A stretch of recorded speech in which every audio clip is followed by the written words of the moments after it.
Welcome to the Second Line Show. Let's let the good times roll.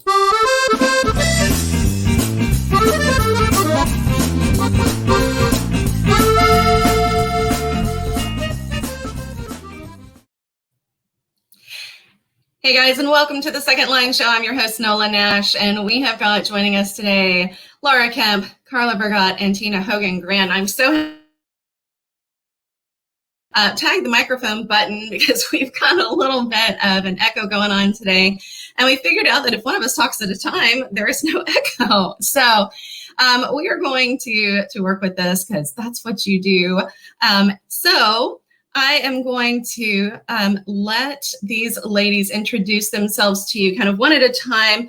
Normally, I would start the show with Annie's Book Buzz. I'm struggling to get this video today, guys. So it is one of those days. If I was in New Orleans, what I would say this is there's Haynes because the spirits are going, no, we're going to mess with you today. How dare you try to have your show on Tuesday?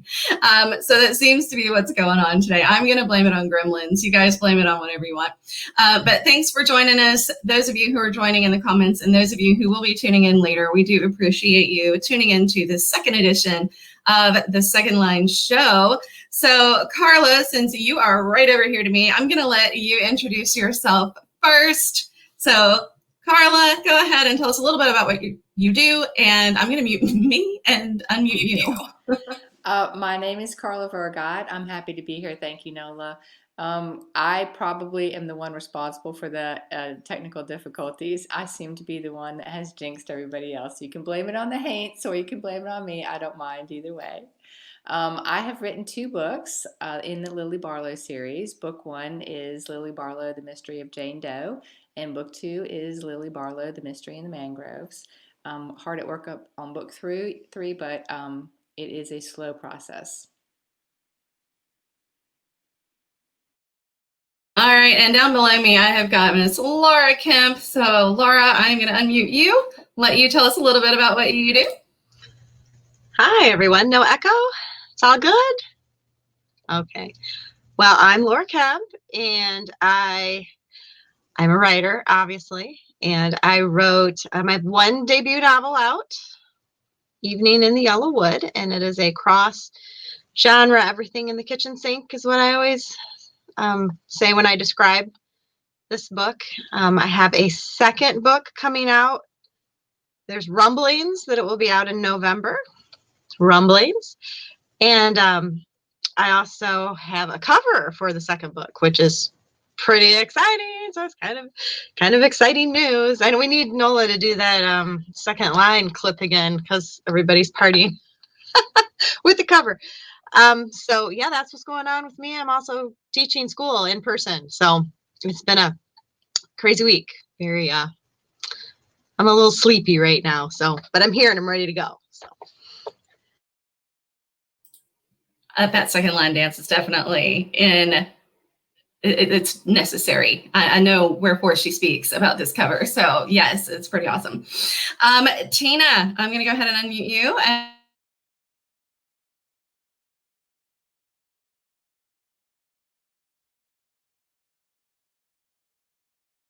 And why don't you give us a oh no, he froze.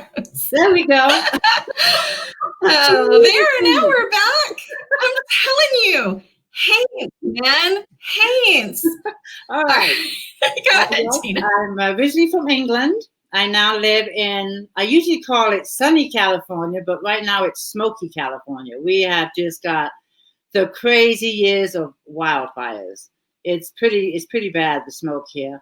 My debut novel, Reckless Beginnings, was written in 2018. And my intention was just to write the 1 book. I had a message that I wanted to get out there, and I've written 5 more since then. So it seems like I have a lot to say. The Chamomile series, which is part of the Reckless Beginnings, there's 2 books out right now, Better Endings and Reckless Beginnings. I have a 3rd one coming out, fingers crossed, end of December. That's going to be called The Reunions.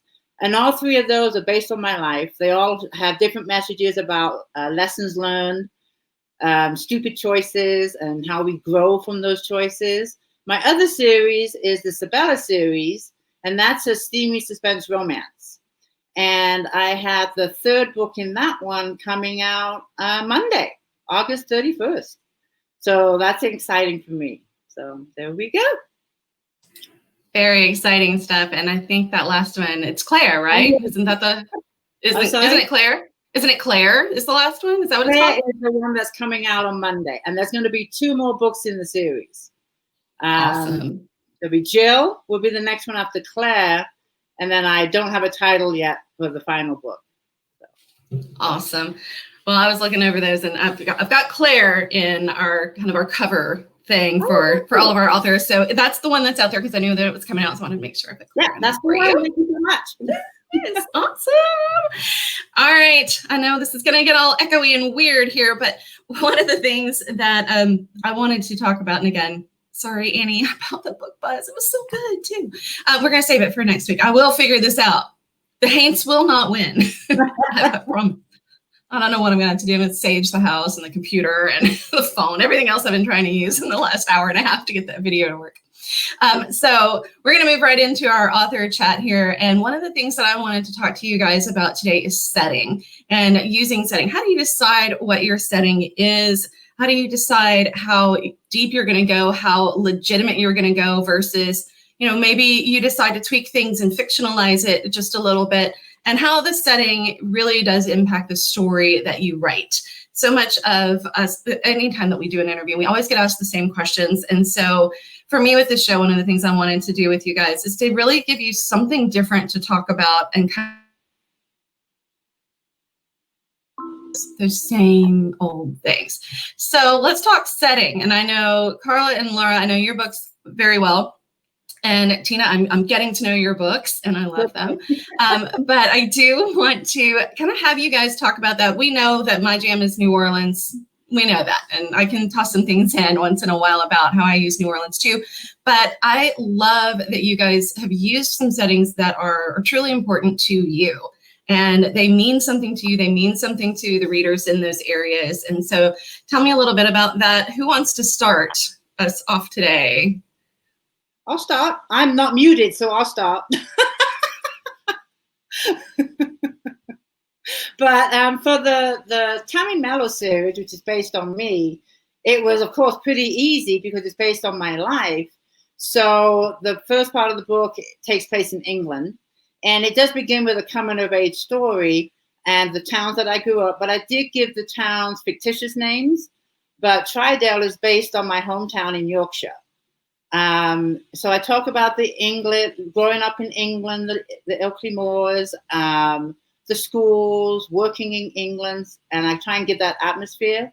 Then leaving a home country and going to a whole new country and leaving everything behind, coming to America, I again use fictitious names, but the story is pretty much laid out because it's based on my life. When it came to the Sabella series, which is a suspense romance, I have a passion for the ocean, a passion for the beach, and I love San Diego. So that whole series takes place in that area. So, And that's a great area. I love San Diego. It's just gorgeous, absolutely gorgeous. All right, let's see. Oh, look, somebody's here from Italy. Wow. Look, greetings from Italy. well, hello. What? Hi, Italy. Hello there. That's pretty cool. Nice. All right. So let's see. Laura, you're down below me there. Sorry, Tina, I'm going to mute you for a second. We're going to let Laura talk now. It's like, I feel like a teacher and I'm like calling on people. Hey, I think you have ultimate power, don't you? It'd be great to can you guys hear me? Yeah, you can just mute your students. Mute. Although our students are pretty muted anyway right now. Nobody's talking too much in school. Well, my book is set in Michigan, which is where I live. And I spent a summer up in northern Michigan in a little town called Rogers City, which all of us Michiganders say where we are in our hands. That's what we do. So you say, where are you from? And you point. Well, I'm from here, which is White Pigeon. And the book takes place up here in Rogers City, which I renamed. Lantern Creek. And all of the places that I visited throughout that summer are in the book. I don't change the name of those. A lot of the people that I knew while I was up there are also in the book. And I found that it has really resonated with readers who are from the area, and not more importantly, but strangely, people who are not from the area, because I've had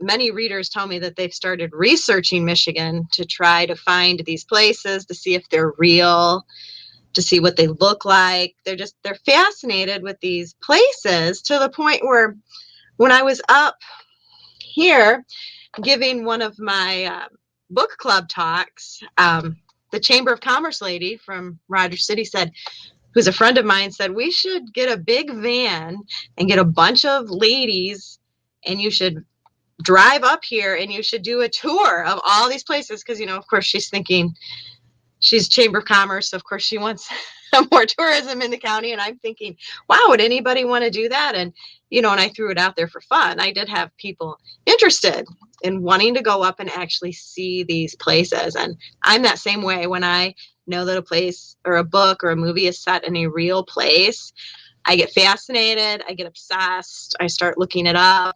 I want to be there. And I'm always dragging my kids to like the real life locations of anything that could possibly be a real life location. So I think it's a great way to hook readers. And it's certainly been very successful for me in my book to set my story in a real place that people can actually visit. And who knows, maybe that bus tour will come to pass. Maybe I'll get all you ladies on the bus and we'll go up. I'll get on that bus with you. Yeah, I absolutely will get on that bus with you. And we have folks here from all over the place. It is really, really cool here. We've got West Texas, New Orleans, Boston, Italy. We have people from everywhere. Let's see, Carla, I'm going to let you introduce yourself right now, too. Okay, my stories, the Lily Barlow series, is set literally 20 minutes up the road from where I live right now. And I struggled. I knew I wanted to write this particular series for years, decades even, but I struggled with the setting. I really did. I had trouble trying to nail down where this takes place. And I'm in Marshall once a week at least, and it just coalesced. It just came together, and finally, when the story was ready to come out, that's where the story was going to take place. And I think that it made it easy for me because it's very true to the town of Marshall. The businesses are the same. They're not. The businesses in Marshall inspired the businesses in the story. So obviously they're not the same business. I'm really careful about that. But if you walked up the street in Marshall, you could see the bakery, you could see the dealership, you could see all of the things that I write about in the story. And it's helpful to me. I like to see the places and feel the places and smell the places and eat from the places. And that helps me, I think, write the details of the story. I agree with you. I'm echoing there. I agree with you. I think having some familiarity with it, I think you develop as an author a sense of warmth about the place that means something to you. And when you have that sense of warmth about that place, it really does come through in your descriptions about it, and I think the same is true for a place you don't like. Like you can kind of just feed that dislike into that. And so it helps you to create that mood in anywhere that you're writing. So if it's somewhere that you're comfortable, then your characters move about more comfortably in that space. And it's easier for you to kind of envelop your readers in that space. And then you can make any place you don't like feel like really cold and hostile. So I think setting plays an awful lot, how the author feels about the setting, I think plays an awful lot into our writing about it as well.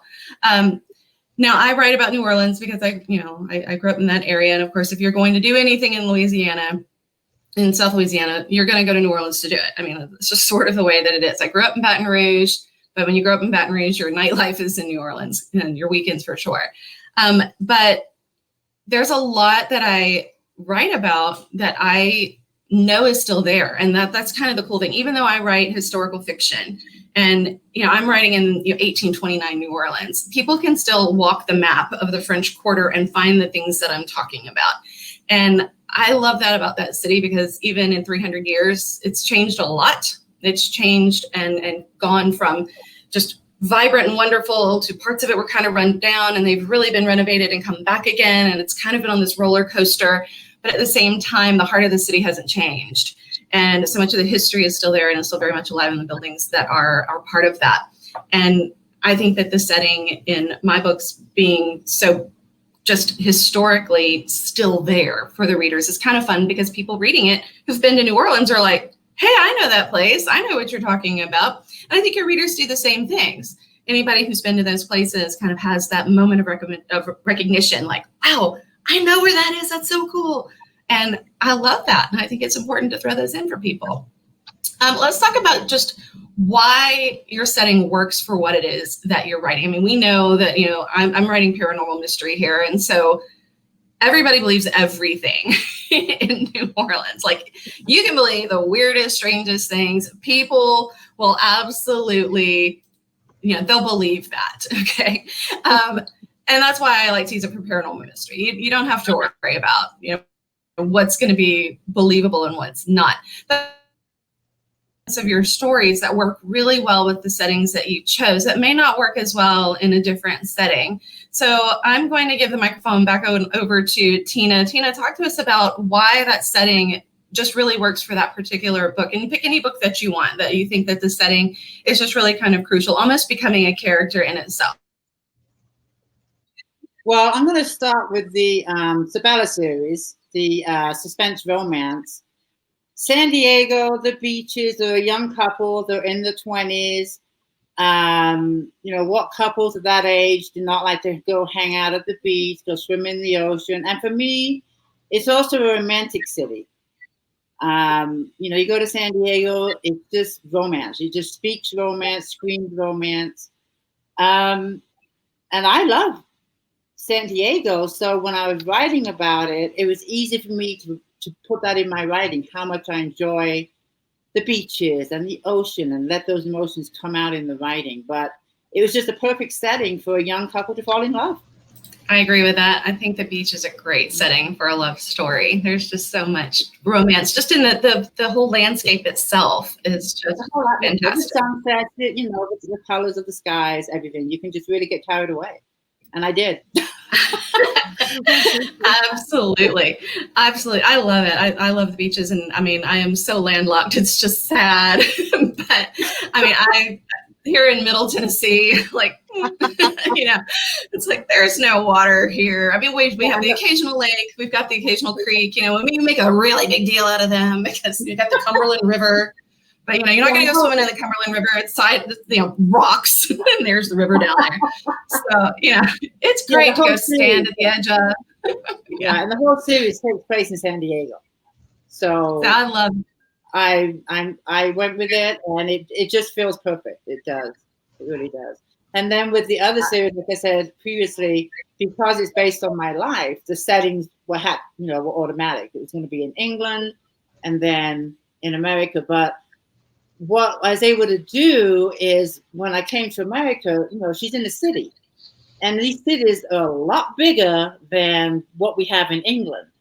So I was able to, show that fear and the differences, and, through my words, express, how enormous America is. Because people in England do not realize the size of the United States. They'd be surprised. Some people don't realize that the state of California is actually bigger than the entire England. They have no clue. So to try and bring that out and express, this country is huge. It really is. I mean, that's one of the things that when you travel abroad, I mean, lots of people who've been abroad, and you probably kind of run across the same thing. When you go abroad, especially to Europe, it's like each country is a state in the United States. You know, you think these people, they go to France, they go to Germany, they go to England, they go all these places, and you're going, well, yeah, but I mean, I've been to Alabama, I've been to Kentucky, I've been to Florida. I mean, I might as well, if I was in Europe, I would have been to Switzerland, I would have been to Germany, I would have been to, you know. So it really, having that massive landscape. And as an American writer, we have so much to choose from when we decide where to set a book. And that's a really cool thing too. Very cool thing. All right, Laura, I'm going to give it on over to you because I've unmuted you. And so you go on and let us, I don't know what happened.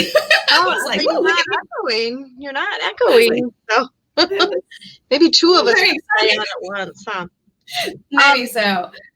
So the question was, why does Michigan kind of fit my book? Well, I'm with you, Nola. I write paranormal because I like to do whatever I want. And I don't want anybody to tell me that it doesn't make sense or that won't happen. And if I have a plot hole, I'll just have something magical happen. And then it'll just fix it. So, but I've always liked magical realism and fantasy and paranormal. So up here where it's set, there's a lot of deep, kind of dark woods. There's a rugged coastlines, deep, dark lakes with a lot of shipwrecks. There's always spooky stories about ghost ships and lighthouses. And it's steeped in this kind of stuff up there. The foghorns go off at night. I mean, the Great Lakes really are as dangerous as the ocean, they say. There are a lot of ships, hundreds and hundreds of ships that have gone down. And it just lent itself to the spooky, otherworldly kind of fish out of water. You know, she comes from the flatlands, which is where I'm from, the cornfields, the landlocked. Although you're never really landlocked in Michigan. You're pretty close to pretty big water all the time. I'm like Tina, I love the beach. So when I can't get the ocean, I get the Great Lakes. It's the next best thing. So it just really lent itself to the spooky and the romance too, because there's a lot of romance in my book. You know, they're a little small town festival that they go to together. The Ferris wheel and the beer tent and, the break wall. So it's kind of that mixture of spooky rural setting and small town life that kind of lends itself to the strange happenings. And I don't know if it would have been the same story set anywhere else, but I'm with you. I feel like if I wanted to set a story in America, I would just have so much to choose from. You can go to the other side and it's a completely different world. Where Tina is completely different, where Carla is completely different. And I mean, it's very vast. We have a lot of choices, but I like to set my stories in places that I know, because that warmth comes through, like you said, Nola. So I think, the Michigan setting really, really made my book for sure for that reason. And speaking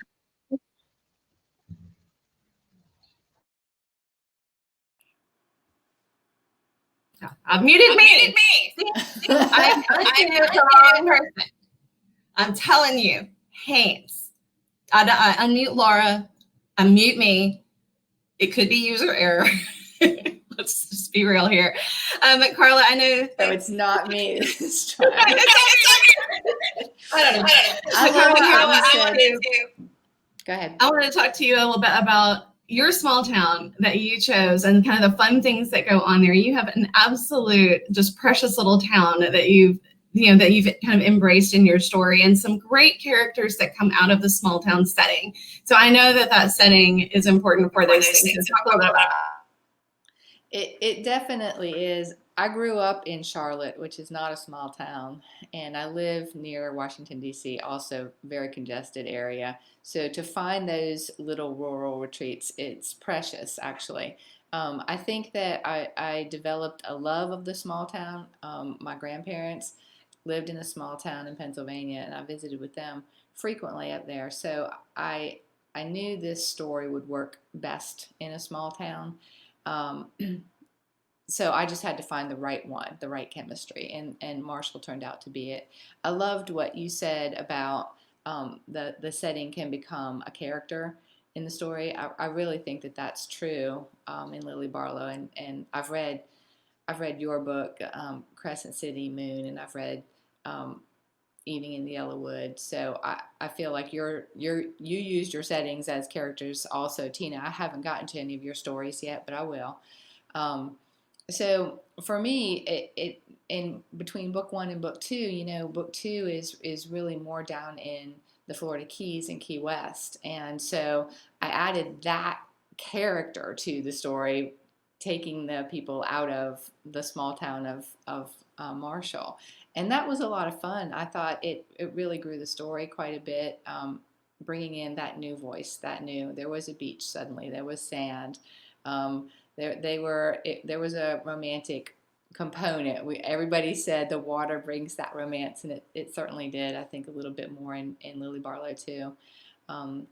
Going to Lily Barlow 3 at this point, I think that they're going to travel again, and it's been a real struggle. Who will be the next setting character in Lily Barlow 3? I've toyed with Maine. I've toyed with Utah. We've spent a lot of time in Moab, which is also a small town, so that might speak to the story. I haven't landed on anything yet, but they're definitely going to travel, and I definitely am in the market for another small town.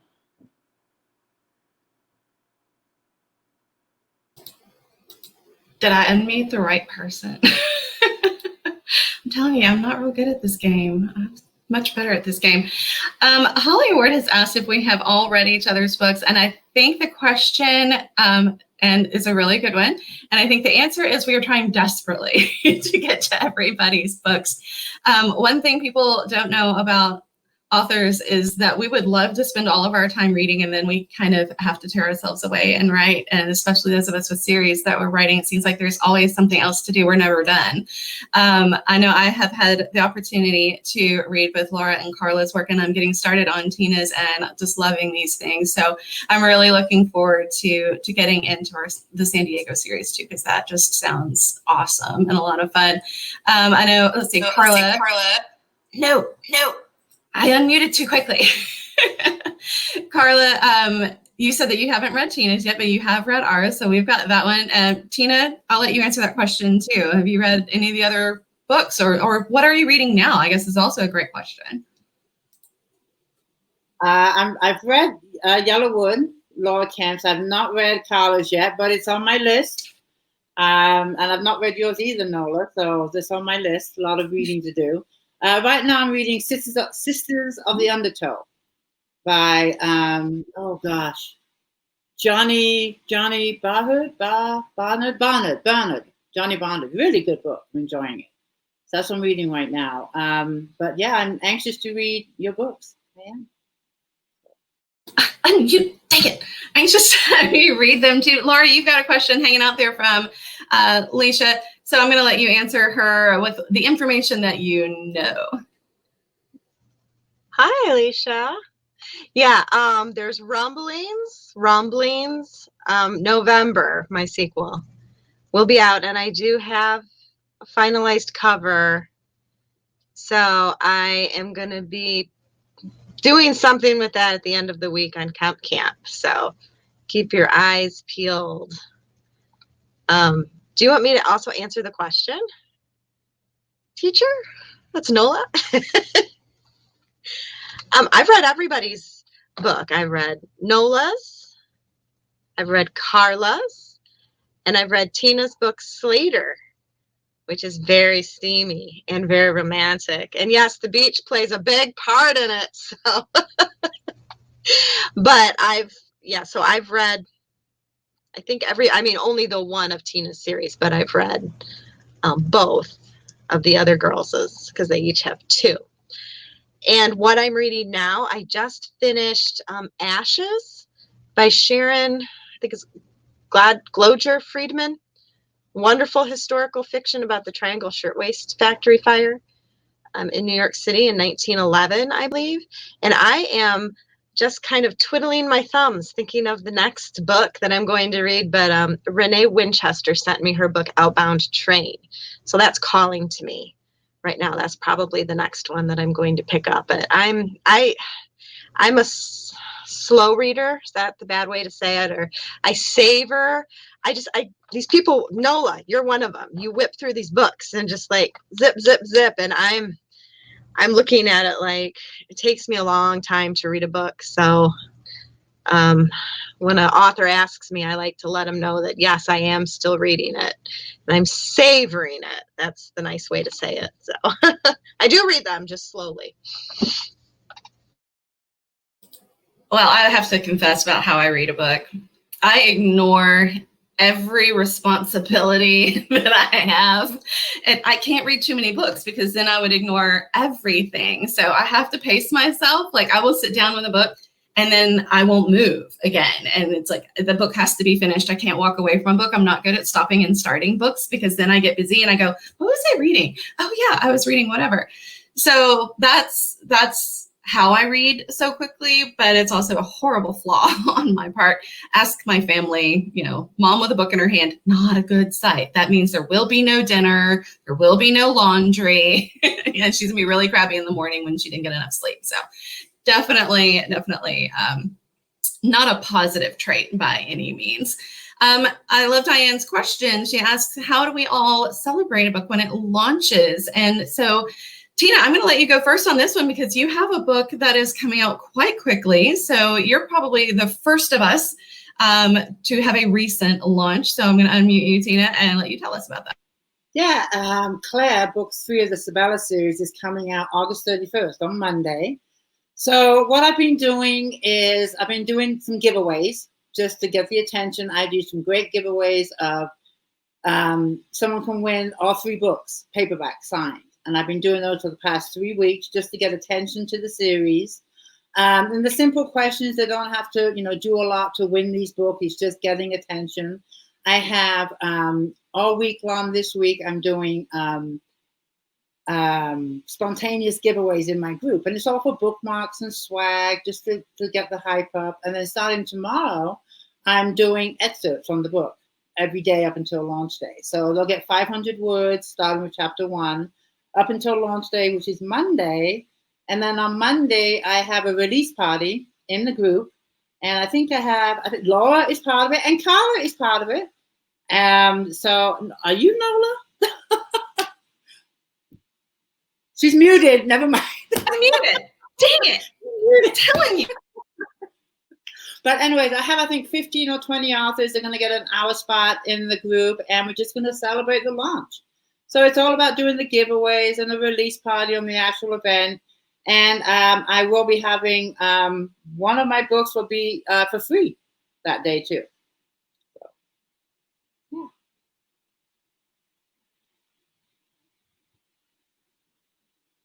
She froze. There. She froze. It's like a spinning circle. We're all muted and she froze. We're all trapped. Say something. But when I unfreeze, it unmutes Laura. Freeze, it unmutes me. It leaves Carla. It leaves Carla muted. Carla, it's like, I don't know. Well, Laura, since the powers seem to think that you need to talk, I'm going to let you go next. And then Carla, I promise, honey, I will unmute you. You will stay muted. Yes. How do I celebrate a launch? Yes.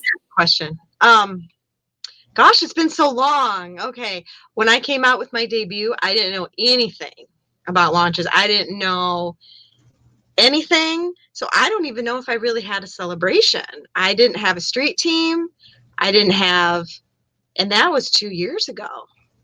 So when the sequel comes out, I'm probably going to have a big old launch party, just like Tina is doing. Have, authors come in, give away stuff. If I was able to celebrate, in person and do in-person events. With my first book, I did do a book signing in my hometown. It was wonderful. Like, there were a lot of people, there were a lot of teachers that I hadn't seen since I was like in middle school came to see me. So I guess I would celebrate with another in-person event like that because I love in-person events. And then I'll probably just go crazy on social media because I never need an excuse to do that. I'm always crazy on social media anyway. So yeah, I'm just going to go hog wild in November. Whatever comes into my mind, I'll do it. So all about exposure. I think you need to do something snow related. Like, I don't know. Maybe we're gonna like freeze everything and like I don't know, snow globes. You need to get like little snow globes with your book inside. Yeah, well, I'll be in Michigan, so we might have a good deal of snow anyway. In November, it's happened before in December. Yeah. So I'll just bury myself in the snow. Or that'd be like really funny. You need to like bury yourself in the snow and just have your old face with your book next to it. It's not really snow in my book. It's not really snow. It's figurative. So figurative snow, but figurative, we can be punny for a book launch. I use lots of puns. That's right. Lots of puns there. I mean, we're all weird enough. We can do that. Now it's time to unmute Carla, isn't it? Yes. Carla! Hey! I had the best book release of book one. I loved it. I had so much fun. My college roommate in Raleigh opened her business to me. She had a ladies' night out that evening, and I was kind of like one of her featured people that she brought in for that. So they had a cake. It had the cover of the book on it. They did all kinds of just like very creative things. They had snacks. One of the there was a chips and dip thing, and it was in the shape of a skull. It was crazy. I had so much fun. The Garden Hut in Fuquay Arena. So that was the first launch, and launch 2 happened right in the beginning of the pandemic, end of March. And I had a massive case of the poor me's going on because anything that I had planned to do was canceled, delayed, rescheduled, didn't happen. So my dear friend Laura said, come on to Camp and do your thing, chicken wing. And so I did. I took over her page that day, and I felt just massively better. Another indie bookstore guy out in Colorado offered his space as well, and just people came together and lifted Lily Barlow 2 up, and that was special. That was really special. I think all of us have kind of got that fear of that pandemic launch. I mean, we all have one coming up. We don't see the end in sight, and yet we still are doing what we need to do. And that pandemic launch is definitely a frightening prospect. And I think we've all had to change a bit about, how that launch looks now. And we've really had to get creative. And I think having these wonderful Facebook book clubs that are willing to help us, and other authors that are willing to kind of just say, hey, come on over here and let's do this together, because we all feel each other's pain. I mean, people think that authors are really competitive, and, I don't think that we really are. I think that, we're really a big community of friends, and we have that common ground. And I mean, it's just, we're not competitive. I mean, look at us. We're sitting here, and we're just a bunch of crazy friends hanging out. And I love that about the author community. And I think having that tight-knit community and those book clubs that are out there that are just, so willing to support us, are giving us these new avenues to really have some fun with a book launch, and to do the takeovers, to do the interviews, to do giveaways, and all of those great things. It's a brand new world for us, and we're learning to navigate it. But I think in many ways, we're just expanding what we will have access to once this ends. I don't think we'll ever stop with the online thing. I mean, we'll want to go back to the live events. Those are so much fun when you have somebody right in front of you that you can have a conversation with about reading your book. But at the same time, you're really getting to spread our wings in the social media world, and all of these book clubs. It's just been a whole lot of fun. And the friendships and the relationships that you make are just so special through all of that. And I've really enjoyed that, having to learn to navigate this new book launch world. But yes, it's a writing family. Somebody says it's a writing family. Yes, absolutely. And we love having fun with these people. So before we kind of move on to other things here, I wanted to say, Carla, there was a question about your book covers. And, I know you've told me this story before about your sugar skulls, and I love them. I love the creativity behind them. And I just, since we had the question, let's give a shout out to your cover designer. Just let me know who that was. Stan the Man. I don't even know his last name. He goes by Stan the Man. He really does. And he works with my publisher, Jesse Krieger. So I was lucky. I was fortunate in that he was built into the team. When I went ahead and started working with Jesse, Stan was the guy who started to listen to my ideas and develop the covers from there. I'm not good at describing the visual of the picture I saw in my head. So it was a little bit of a struggle. We went back and forth, and a couple of the ideas were kind of in a completely different direction. But once he hit on where we were going with it, it was just 2 revisions, and the first skull was perfect. So I was so super happy with that. I wanted the second skull, the series will be united with a different skull on each cover, and I wanted the second skull to be a little bit distinct. I didn't want them to look like even they came from the same artist. And I wasn't sure Stan could pull that off, but he really did, because I'm super happy with Mangroves. I think that it's eerie in a swampy, natural way, and he just knocked it out of the park. If you guys have not seen the book covers with the sugar skull kind of motif on them that Carla has, they're really, really cool. And the Mystery of Jane Doe and all the little details that are in it are a lot of fun. There you go. And I love all the little bitty things. It's kind of like a Where's Waldo, like, oh, what's that thing? And is it in the book? And go and find it. But I love the mangroves. And, our Florida folks can attest to this with the mangroves and how tangled they are. And, when the tide goes out, you can see this just tangled mess. And it kind of goes with the tangled story and how everybody got down there, and just, everything is so tangled, just like the mangroves. And I just love that for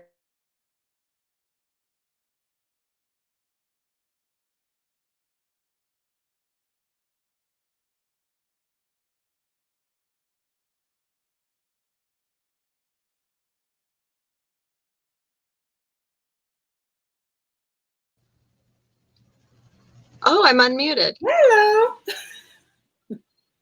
I'm unmuted. She's muted. She's muted. I don't know what happened. I guess we're running it now, too. I guess I'm running it now. Okay, oh my God. I don't know what we're talking. Jeez. Tell you what. Laura will talk. Laura will talk. The spirits have spoken. Laura will talk. Tina, I wanted to talk to you a little bit about your covers, and we'll get to Laura because she's got the new one going on. I've got the cemetery theme going with the Crescent City series. They're all photographs that I've taken of Lafayette Cemetery, and they get turned into just fantastic things by our cover guy. Tina, I love your new series, and Claire is just a beautiful cover, by the way. I mean, it's absolutely stunning. And I do feel like you have a theme going with those too, and just the style. So how did how did that style come about with your covers? Well, my cover design is T.E. Black Design. She's fantastic. And I wanted, of course, to look like a series with the same kind of background. And of course, it's going to be a beach theme, an ocean theme, which is what you'll see in the background.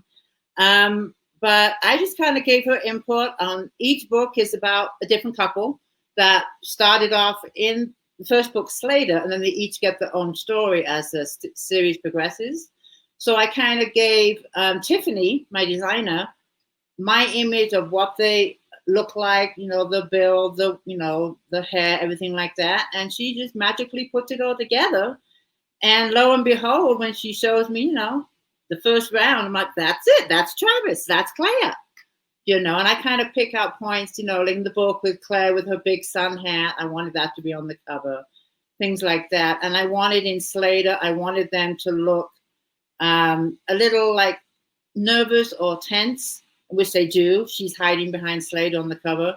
The interesting thing is Slater had another cover before the one that I have now, but I do the sponsored ads on Amazon, and I don't understand it, but the original cover for Slater was too steamy for the sponsored ads. I could have it in Amazon. There's no problem just having it as my catalog, but I couldn't advertise it in the sponsored ads. So I had to, redo the cover. So that was, that was a little disappointing, but I actually prefer this cover better. So it was all good. But she's fantastic, and she also did better endings. With the Tammy Mello series, it's the red hair that is the signature for each book. The first book, my publisher did it, and then when I went into self-publishing after Reckless Beginnings, I wanted to continue that, and she imaged with Reckless Beginnings the red hair, and I wanted the boat in the background because it's for the commercial fishing. But Tiffany, she's brilliant. That's awesome. You guys have been so much fun, and I could talk to you guys all night long. And apparently the Haints, the spirits, now they're saints is what they are, that want to talk to Laura. They all want to talk to Laura. What is it, Laura? Why? They don't want anybody to hear Carla, because Carla's always muted. But Laura gets to speak. Laura needs to find her voice, I guess. Oh, God. Well, I tell you what, we're going to. Oh, go ahead. What? No, you go ahead. Go ahead. The cover, right? You want me to tell the story of my cover? Well, I have to agree. The cover of Slater was very hot. I was a little disappointed when they changed it, but the new one's good too. But I will say the older one was very steamy. But my cover has kind of an interesting story because I like to walk behind my house. And when I was walking behind my house, we have some hickory trees, and a yellow leaf just fell right in the middle of all of this kind of icky stuff, the brown, the mud. And it was very vibrant against that dark color. So I snapped a picture. There was that voice in my head that said, just walk by it. I always have my phone because I'm always taking pictures. I love to take pictures. Yeah, just walk by it. What's the big deal? Something in my head said, take a picture of that leaf, because at the time I knew I was writing a book called Evening in the Yellow Wood. Maybe I could use this for the cover. So I took a picture, sent it to Don Kramer at Panda Moon Publishing, who does all of our covers at Panda Moon. And we did a cool thing. We kind of collaboratively designed it on Twitch, which is this gaming system. And I would kind of say what I liked, and he would say what he liked. And so you actually got to watch it live stream design my book cover for Evening in the Yellow Wood. And it was really fun, and it turned out wonderful. And Don, like I said, made my cover for Snow and Summer, and I got the finished product today, and I'm just as happy. It has that same kind of ethereal vibe, landscape type of thing that I think goes with my series. So yeah, I think a cover, they say don't judge a book by its cover, but we all do. We all judge a book by its cover.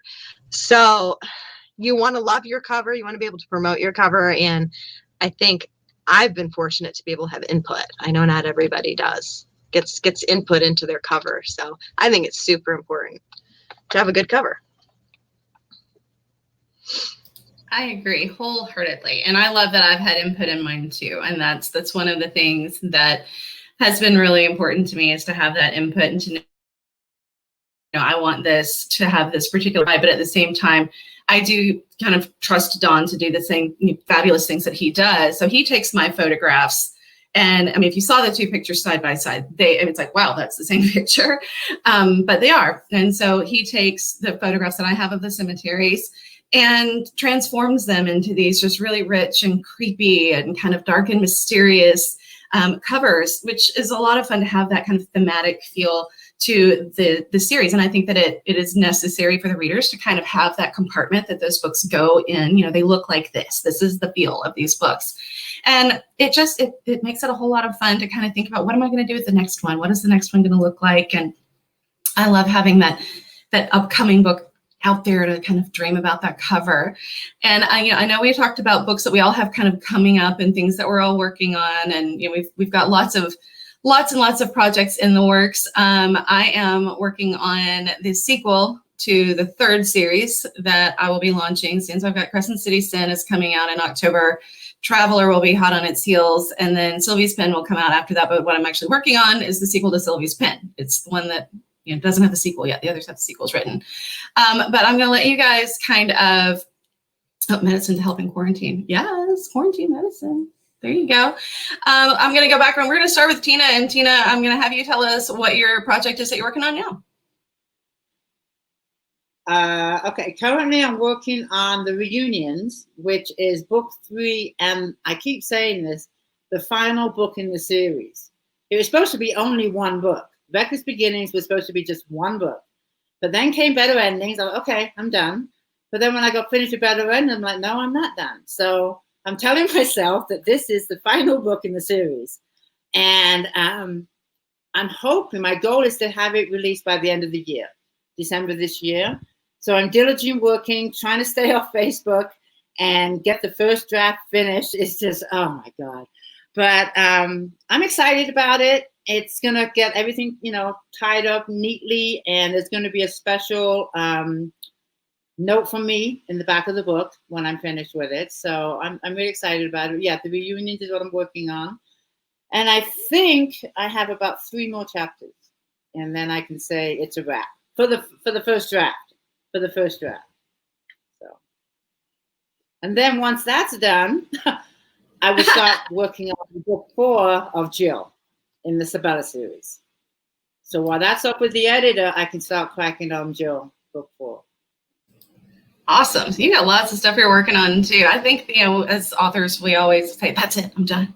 And then we're not done because there's always more. When I wrote Better Endings, I had a gap. My editor who did Reckless Beginning, she's in England. She was booked until I think like September. So I had like this three-month window until I could get her to do Better Endings of what am I going to do? So I started the Sabella series. And then all of a sudden they all caught up. I'm like, oh my God, I'm writing 2 books at once. What am I doing? So they kind of collided. So once these 2 books are finished, it's like, okay, I'm just going to write the one book. But these just kind of merged. And I'm sorry about my phone. Sorry. The spirits are calling. So anyways, but that's what I'm working on. That is awesome. Carla, I'm going to unmute you here, my love, and let you tell us what you're working on. I know it's LB3, but anything you can tell us about it? Yep, Lily Barlow 3, and it's been slow. It's been slow and painful, actually. I think that I sort of got kind of dragged down by everything going on, and just it hasn't moved as quickly as the other 2. But it's just I need to work through that. The story is still good, and the characters have evolved, so everything's in place. It's just personal motivation, I think, more than anything else.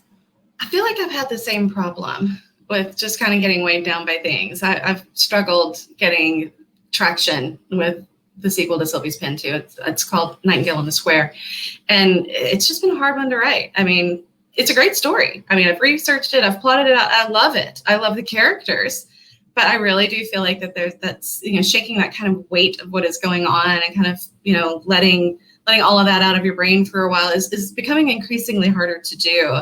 And I feel you on that one. It's definitely hard to get going in a time like this. Laura, what are you working on? I agree. I'm working on the 3rd book of the Evening in the Yellowwood series. And it's kind of radically different than the others. But aside from that, I don't have a lot of oomph. I don't have a lot of momentum. I thought when they sent us home from school on March 14th that I'm going to write and I'm going to get all this stuff done and I'm going to just crank out this series and I'm going to write a standalone. And I just I think because I was so emotionally adrift, there was nothing, my kids were stressed out, everything, all of our sports were canceled, that I couldn't creatively access. I couldn't sit down and become creative. Creativity is such it's something that I don't know if readers understand. It doesn't just come. It's not just something that you can sit down at the keyboard and just, start writing and these beautiful things happen. It's almost like a magical combination of something that happens, and then and you have to be in the right headspace, and I think you have to kind of just be in the right space in general to create. And I just wasn't there during this pandemic. I could edit. Editing was okay for me because I could go through. Oh, she frozen again? Man, froze again. I thought she was just staying really still while I spoke. Really still. I can't stay still. I knew you were frozen because you didn't move. But I was able to edit. It was ironic during the pandemic. I was able to edit. But to create something brand new, like a first draft, like what Tina was talking about, I salute you for being able to finish a first draft in this, because it's so raw and creative. I couldn't do it. I mean, I made a little progress, but not as much as I would like. And I'm a procrastinator. Like, I almost have to have something sort of nipping at my heels to get me to go. And I had nothing nipping. I looked at my calendar and there was nothing on it. Like, there was nothing on my dry erase calendar. So I had nothing nipping at my heels to keep me going. And I learned a lot about myself during this pandemic. Me too.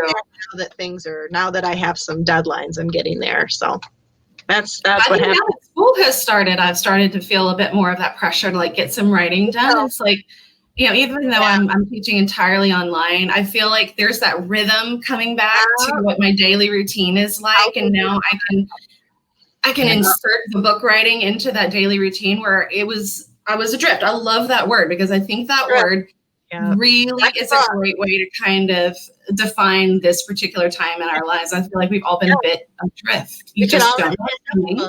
All the drifts. Adrift. A writer's guide to the pandemic. Adrift. Yes, I love it. Alicia, I'm going to answer Alicia's question real quick because she asked if the new book is kind of scary. No.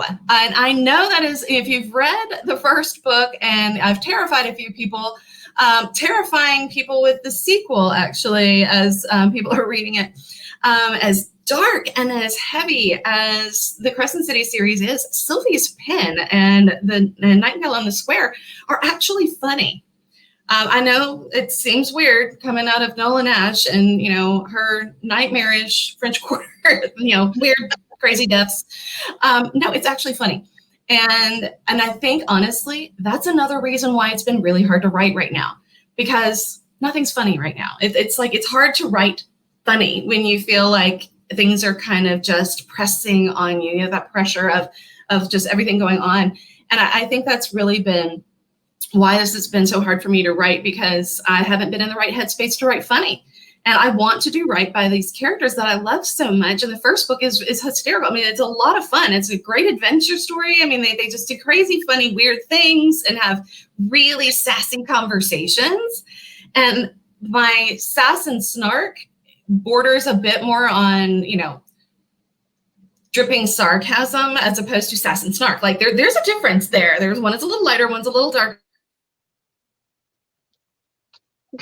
And I want to make sure that through these characters, and I just can't do that.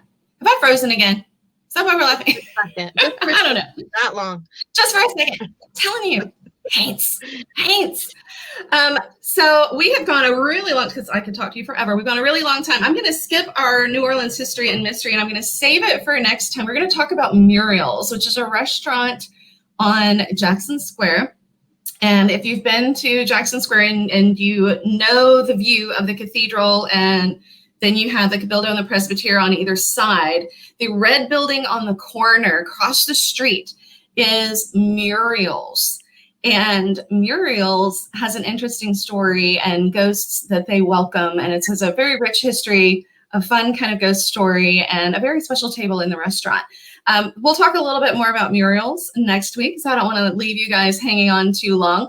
One thing that I do want to throw out there, we've got some, of course, dear friends and family of mine that are down in Louisiana. And this particular image, you guys are dealing with so much down there. Between coronavirus and everything else, Louisiana has been through the ringer, and especially that South Louisiana area. That little dot up there, Shreveport, Louisiana, is where I just sent my baby girl to college. And so there she is in the midst of all of that red. So along with the friends of mine that are down in the Gulf Coast and Baton Rouge and New Orleans, down where in the area I grew up in, I went to college up in Shreveport, and I've got good friends up there as well as my daughter. So we are sending all of our very best and good vibes to the people who are being impacted by Laura. So, batten down those hatches, guys. Hang on tight. You can survive anything. It's been a rough year for New Orleans. So sending all of our best, our love, our positive energy, everything that we can possibly muster, sending it down there. You've got my heart down there in Louisiana. By all means, reach out. If I can do anything for you, let me know. So we are going to kind of wrap up a little bit today without the New Orleans history and mystery, saving our ghost stories. But here are these great books that we've been talking about today. And of course, we've got authors with more books, but here are some of our recent releases here. Crescent City Moon, Crescent City Sin is coming in October, Evening in the Yellowwood being followed hard on its heels by Snow and Summer, hopefully in November. Claire is coming out very, very soon. It is the next new release to come out from these ladies. And of course, Lily Barlow and the Mystery in the Mangroves, and hopefully LB3 will be out very, very soon. And if you guys have not subscribed to Nola Nash Entertainment on YouTube, this is where we house all of the episodes of the Second Line show. So if you miss it and you want to go check it out there, instead of digging through a Facebook feed, that's a great place to go and find it, because there's not very many videos there yet. There will be. So we've got lots of great guests that are booked all through the fall. It's going to be a lot of fun. Lots of on September 2nd, we're going to do some creepy stories with some fun folks. We've got Juliana Fust, we've got Christine Gabriel, Elgin Williams, and Michael Samerdijk coming up. We're going to talk suspense stories on September 2nd. And then on the 16th of September, I believe it is the 16th, let me double check my calendar, my trusty teacher calendar here that has everything in the world. God forbid I ever lose it. Yes. The 16th, we are going to be talking suspense and thrillers with some fun folks. And I'm going to hang on to that list just a little bit longer, because I'm really excited about that one too. Laura is going to be joining us again a little bit later in a future show, along with Mike Eberhardt, who is one of our favorite audiobook narrators, and Art Bell, who is the creator of Comedy Central. So we're going to have a good time with those too. So we've got some great shows coming up. So check out Nola Nash Entertainment on YouTube if you want to see where those shows are housed. So if you miss one, it's easy to find right there. And ladies, I mean, radio voice. Can I just say that? You sound like you should. I was a DJ. I was a DJ. Tell me that. It's like, I feel like, yeah, you're like, I should be on now. It's good. Well, thank you. Thank you very much. That's why I do show. No, really. It's just I like to hear myself talk. No. I like you too. Well, it's a lot of fun. Hang on. Elgin was correcting me on the date. I think it's, did I put it on the wrong date, Elgin? Maybe it's the 9th. Maybe it's the 9th. I don't know. I have to check that. It's either the 9th or, I don't know. The 2nd is what I had on my calendar, Elgin. I don't know. I need to double check. I might have told Elgin the wrong date. Elgin, you're flexible, right? Get it off. Look at him telling me. I don't know. My brain is so fried from the start of school, y'all. Just, whoo. Yep, mine apparently hates. Apparently, I have hates. So, ladies, thank you so much for joining me tonight. Thank you for giving up your time. Thank you for laughing with us and sharing with us. And I absolutely have enjoyed tonight. I knew it was going to be a whole lot of fun. Technical difficulties and all. This was a blast, ladies. Thank you. Thank you so much. Thank you. All right, guys. Have a great night. Much love to all of you guys. We're going to wrap it on